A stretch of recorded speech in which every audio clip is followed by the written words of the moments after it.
নন্দীগ্রাম উপজেলার খালতা মাঝগ্রাম ইউনিয়নে ওয়ার্ড বিএনপির সাংগঠনিক সম্পাদক দারিয়াপুর গ্রামের আনোয়ার ডাক্তার বাংলাদেশ জামাত ইসলামীতে যোগদান করলেন।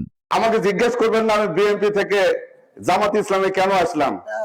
আমি একজন মুসলমান, আমার দায়িত্ব নামাজ কায়েমের সাথে সাথে দিন কায়েম করা। আমি রাস্তা খুঁজে দেখেছি যে যাদের সাথে থাকলে নামাজের সাথে সাথে দিনও কায়েম হবে, আমি তাদের সাথে এসেছি। আপনারা দোয়া করবেন আমি যেন এই দলের সাথে আমার জীবনের শেষ দিন পর্যন্ত থাকতে পারি। তাই আসুন, আমরা যারা এখনো ভুলের মধ্যে আছি, আসুন আমরা সবাই দিনের পথে কাজ করি। যে পথে কাজ করলে এই বাংলাদেশে মন্ত্রণালয় থেকে শুরু করে সংসদ পর্যন্ত ইসলাম কায়েম হবে, আমরা সে দলে যোগদান করে এই দলকে ইসলামকে সাফল্য মণ্ডিত করব।